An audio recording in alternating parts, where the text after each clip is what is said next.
Next is Jennifer Lynch from the Hawaii Pacific University Marine Debris Program.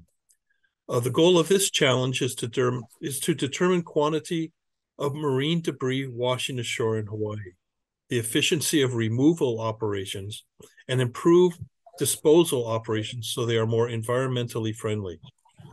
A user-friendly platform will increase accuracy and efficiencies of the process of collecting and dealing with marine debris.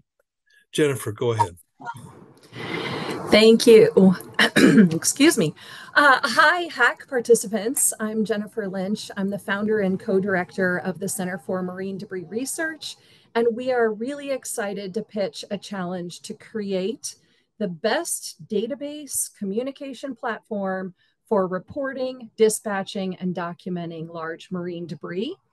And I must say that we are rookies in the HACC, so be patient with me as I try to learn the technology that HACC is using. All right, so by marine debris, I'm talking about plastic pollution in the ocean. This is a global heat map of floating microplastic quantities on the ocean surface. And the recorded highest concentration is in the Great Pacific Garbage Patch in the yellow circle, which is near Hawaii, shown here in the red rectangle. Plastic is a problem in the ocean because its impacts are numerous. Plastics are damaging our coral reefs, our protected species, our tourism, and even navigation of shipping and fishing vessels.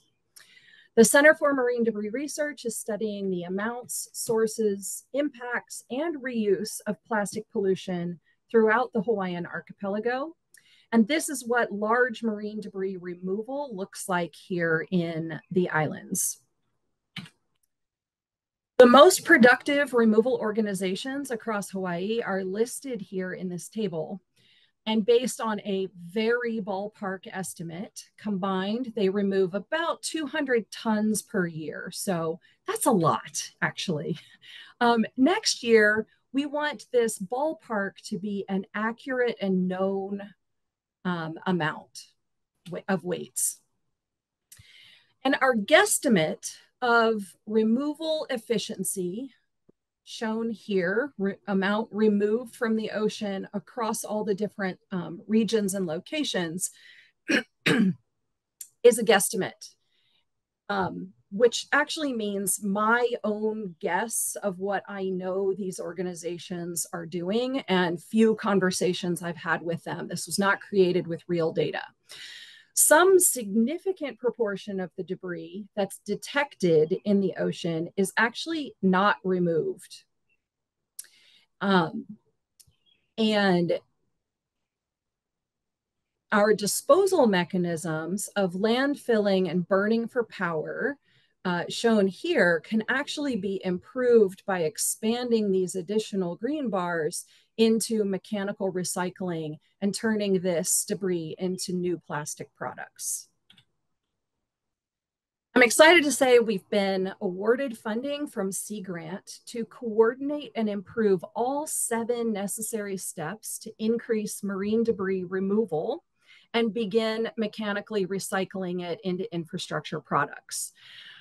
One need that we have throughout this 7-step process of detecting marine debris, reporting it and documenting it, removing it, transporting it across our islands, storing it, sorting it, and repurposing it. There's a lot of steps that are involved. One need that we have is to develop a centralized dispatch and database that is in real time, public access, has dispatch communication tools, and a cradle-to-grave database to capture data at all 7 of these steps.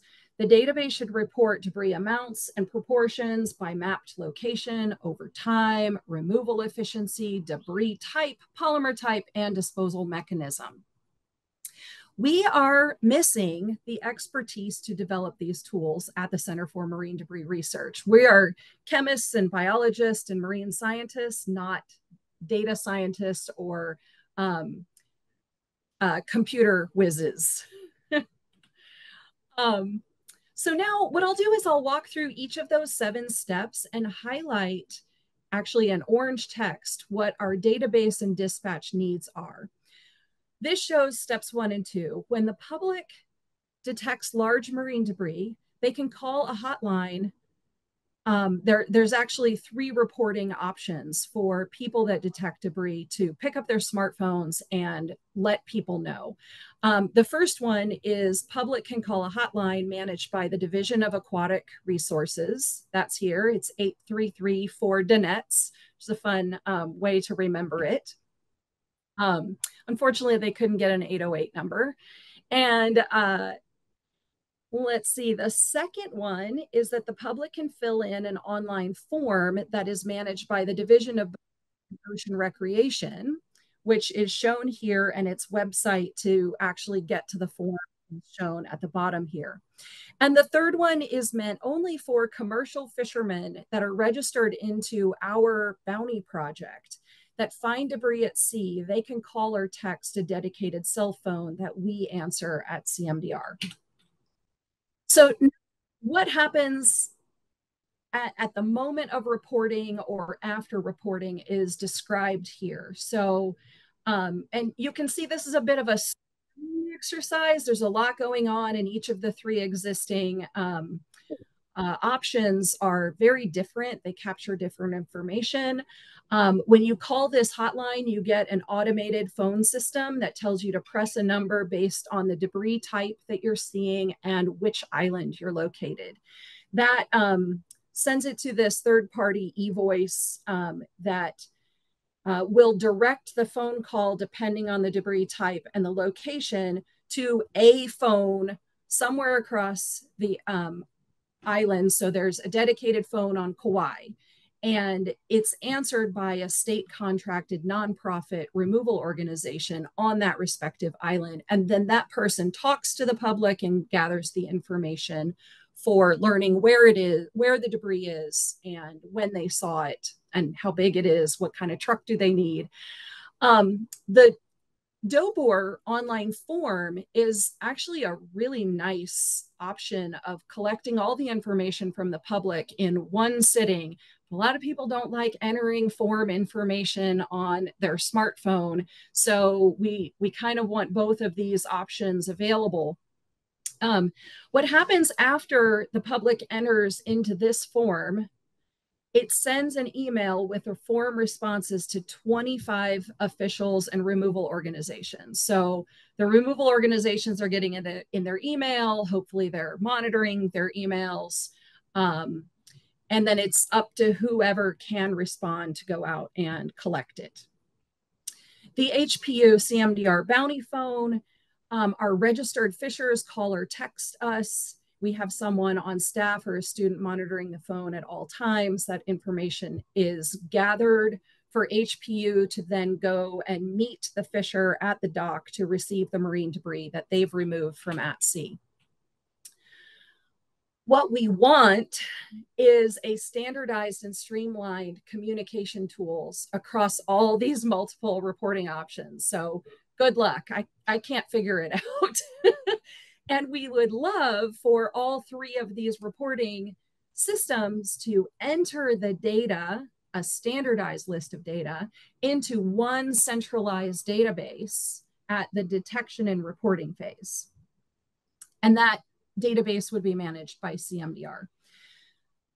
So currently, when you call the hotline, each contracted organization, the removal organization, stores that reported data separately in their own computer and submits a spreadsheet like these column headers to DAR on a periodic basis. So what we want is for each of these contracted phone answerers, the removal organizations, to enter standardized information about detection and removal, including things like GPS coordinates and if they see environmental damage when they go to remove it, enter all that into a centralized database. The DOBOR form, like I said, it emails 25 people across the state, regardless of which island location they're on. So there's a lot of emails that we get that I wouldn't be able to remove something on Kauai, right? I live here on Oahu.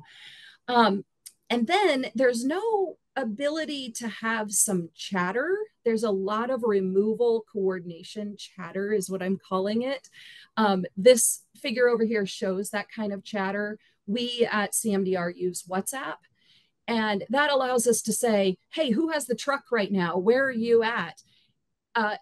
None of the state officials want that kind of chatter in a reply all email text. So we get these forms by email, but then we need a way to move that into a WhatsApp-like communication tool for the on-the-ground response conversations. DOBOR also keeps a spreadsheet of all of these detection reports, but removal is not always reported back to DOBOR.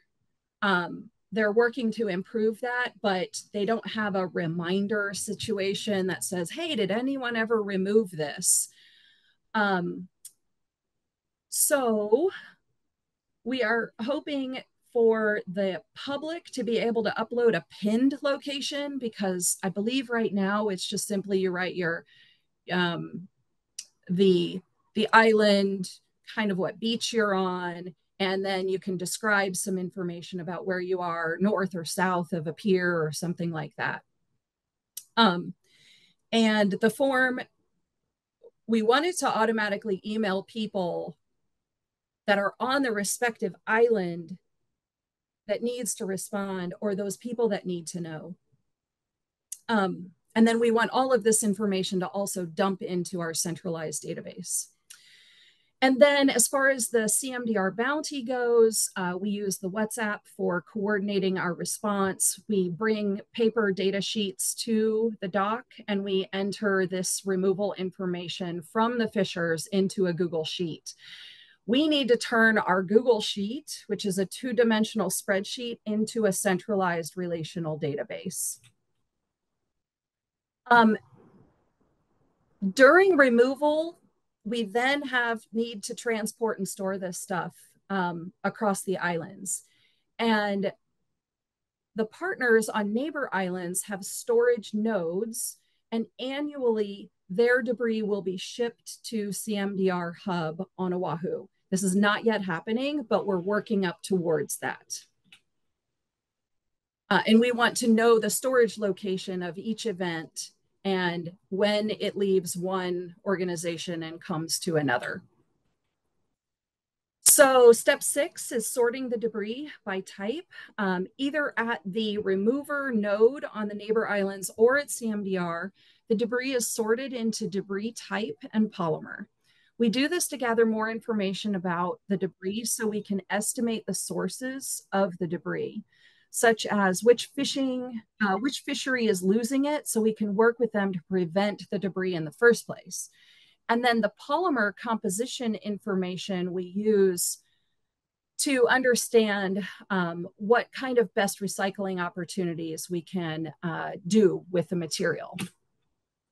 Step 7 is dispose. And what we're trying to do is get off the ground, recycling the debris into products.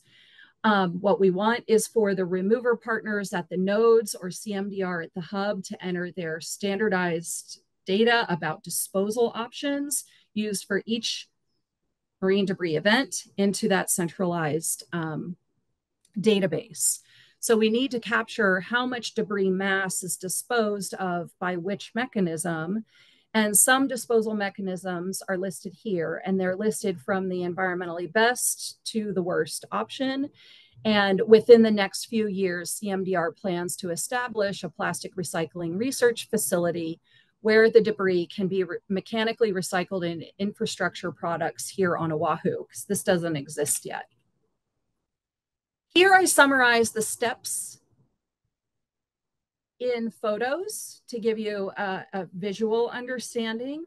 A short list of the kinds of data, a list of the tools that are needed here in this section, and a list of kinds of data that we want to capture in the centralized database. Please refer to this slide when designing solutions. Our needs are quite complex and complicated because of the number of partners that are involved in this across the state. Ultimately, we want the database to allow us to make this Sankey chart and the reports coming out of it to be with accurate data. And you can see our 3-year goal is to not leave any marine debris in the ocean, completely remove it, and to expand these green disposal options. Without this database, we'll never know if we're improving and how much we're improving and how much further we need to go. These last 2 slides help explain the relational database that we need. This slide shows examples from a single island where 2 events are detected and removed. They might be stored or shipped together to CMDR's hub, but then they'll need to be separated out again. And each event is then sorted into different components of debris type and polymer. These then become piles of each polymer or debris type that then will be disposed of through various mechanisms. This slide shows the complexity of processing and the database needs, as the sorted piles will consist of debris from multiple islands. So this is repeating it for the Northwestern Hawaiian Islands, for Kauai, for Oahu. And you can see each event is going to become different sorted piles, and each pile will contain events from these different islands. And we want the reporting to be cradle to grave. So please also refer to these slides as you're thinking about and designing solutions. Thank you so much. You can learn more about us, get involved with a form, and see us on social media. Thanks. Great job, Jennifer.